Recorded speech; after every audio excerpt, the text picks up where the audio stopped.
Buen día, tutor y compañeros. Mi nombre es Carolicet Aguilar. Mi código es el 1032-441-175. Mi grupo es el número 48. Me encuentro matriculada en el cuarto periodo de Tecnología en Saneamiento Ambiental. Eso es propiedades de contaminación de los suelos. Entonces en esta fase vamos a hablar de las fases anteriores, las cuales se dividen en tres fases, que es el diagnóstico, la hipótesis y la alternativa de solución. Cabe destacar que todas estas fases se derivan o vamos a tratar sobre la sabana de Bogotá, las fases anteriores. Entonces, primero que todo vamos a hablar de lo que es el diagnóstico del problema. Entonces, las características del suelo.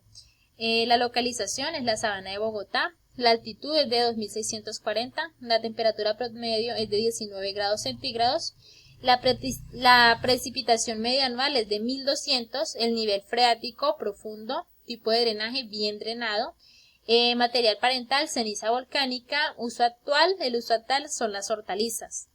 pH 5.5 y materia orgánica, porcentaje de materia orgánica, es del 12%. Entonces debemos destacar que al descomponerse las cenizas pasan a mezclarse con el humus de la vegetación, por lo que pasa a formarse capas de suelo oscuro de aproximadamente 50 a 150 centímetros de espesor, por lo que se genera un suelo altamente fértil, por lo que es conocido suelo ándico o andisol. ¿Qué es andisol? Entonces debemos destacar que andisol o andisoles son los suelos derivados de cenizas volcánicas que presentan excelentes propiedades físicas, sobre todo de drenaje, así como buena fertilidad gracias a la acumulación superficial de materia orgánica unificada y a la presencia de arcilla alófana. La mayoría de veces estos suelos son los responsables de la producción cafetera en nuestro país y por eso su gran importancia. Entonces, ¿qué nos está diciendo eso? Nos está diciendo que la mayoría de veces este suelo se encuentra en las zonas cafeteras de nuestro país, por lo tanto, por eso es tan importante este suelo para nosotros. Este suelo se caracteriza porque presenta abundantes partículas de arena, lo que presenta es una alta tasa de drenaje, por lo que se indica a tener buena aireación. La mayoría de veces este tipo de suelo tiende a presentar dificultades para mantener los nutrientes, por lo que en general varía su habilidad de retener nutrientes y su textura, pero la mayoría de veces las plantas crecen mucho mejor. Las características.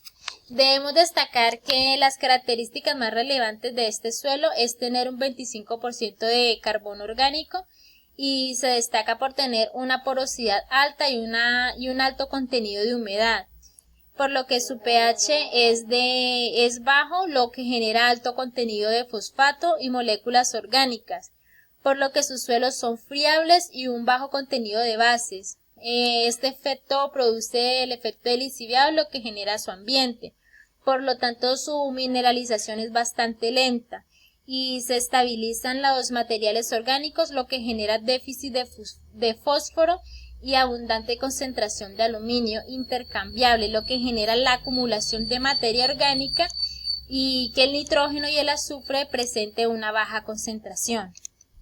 La clasificación de los suelos. Entonces, la clasificación de los suelos, primero que todo, debemos decir que el contenido de la materia pasa de muy bajo a alto. El pH es fuertemente ácido a fuertemente alcalino. La capacidad de intercambio catiónico es de bajo a alto y el porcentaje de saturación es de bases de abajo a alto. Entonces, el grado de pH en que se ubica este suelo se puede encontrar los elementos nutritivos o en condiciones no aptas para las plantas, llegando a un caso de aumento de toxicidad, destacando que el pH que está entre el 5.5 y el 7.5 son los más comunes para los terrenos agrícolas, por lo que se debe resaltar que un pH que esté de 5.5 es fuertemente ácido y suele ir con una deficiencia de calcio, potasio, magnesio, metales alcalinos, de nitrógeno y fósforo y azufre, también de los no metales y los metales de transición, por lo cual este motivo produce que la actividad microbiana sea muy baja o escasa. En esta parte vamos a tratar lo que son las características de los contaminantes. Entonces, en este caso vamos a hablar de lo que es el cadmio, que es uno de los contaminantes que se encuentran, y sería que su procedencia son los pesticidas, los fertilizantes, los herbicidas y los insecticidas. Los impactos que generan los cultivos en la salud humana, los impactos que generan los cultivos y en la salud humana, perdón. Entonces, los impactos que generan los cultivos es que reduce la absorción de nitratos y a su vez el transporte del mismo de la raíz al tallo. La actividad produce reducción de ATP hacia la membrana plasmática. En la salud humana sería dolor de estómago, vómitos, diarrea, daño del sistema nervioso central, desórdenes psicológicos, infertilidad, daño del sistema inmune y desarrollo de cáncer. El siguiente contaminante es el arsénico. La procedencia de este contaminante son los pesticidas y la contaminación por residuos industriales. El impacto generado en los cultivos es que destruye la clorofila en su follaje. En la salud humana sería la perturbación de la piel, la perturbación en el sistema nervioso y en ocasiones y hay veces que puede ocasionar lo que es el aborto. El siguiente contaminante sería el plomo. La procedencia será el agua de residuos industriales, serían los herbicidas, los insecticidas y los fertilizantes. Los impactos generados en los cultivos sería la reducción y fallas de cultivo, la contaminación del suelo y por supuesto de las plantas. El impacto generado en la salud humana sería el daño en el cerebro, daño en el sistema nervioso y daño en el sistema reproductivo. Bueno, para esta parte vamos a hablar lo que es la hipótesis de contaminación del suelo en la sabana de Bogotá.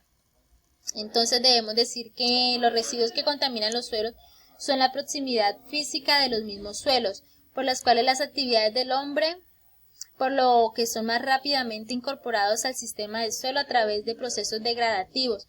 La consecuencia del aumento de residuos son por el abandono del mismo lo que originan los problemas ambientales, por lo que se produce la dispersión de los contaminantes y el agrandamiento del problema. Por lo que los mecanismos que rigen los contaminantes orgánicos en el suelo son los procesos de acumulación de procesos degradativos, procesos de transporte, por lo que en la contaminación influye tanto los contaminantes como el propio del suelo. Al incorporar un factor de clasificación de agentes contaminantes, estos pueden ser la contaminación física, la contaminación biológica y la contaminación química. Las causas que se mencionan por lo que se genera la contaminación es donde se rompen los tanques, la fumigación con pesticidas y la filtración de alcantarillados. La propuesta de solución del problema de contaminación, entonces el proceso de contaminación físico, químico, biológico. Entonces una hipótesis sería la utilización de las aguas contaminadas del río Bogotá como principal fuente de riego. Primero que todo debemos actuar desde el inicio del problema, no debemos pensar en fuentes alternativas para el riego de los cultivos que se encuentran en la sabana de Bogotá. Debemos dar una solución a la contaminación que está sometido el río Bogotá como principal fuente de riego. Esto como primer paso del proceso de descontaminación. Entonces, en la descontaminación del río, primero que todo debemos establecer campañas de limpieza,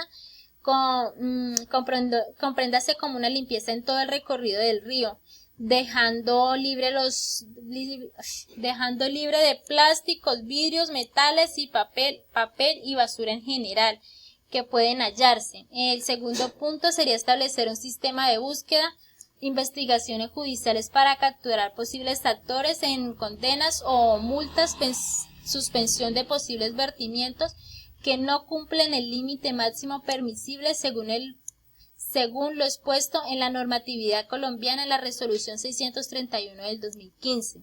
Otro punto sería establecer un sistema de prevención del sistema de vigilancia y puntos de control que aseguran que lo expuesto en el proceso de contaminación se ejecute. También se puede pensar en vallas que dificulten el contacto con el río en lugares de mayor posibilidad de contaminación.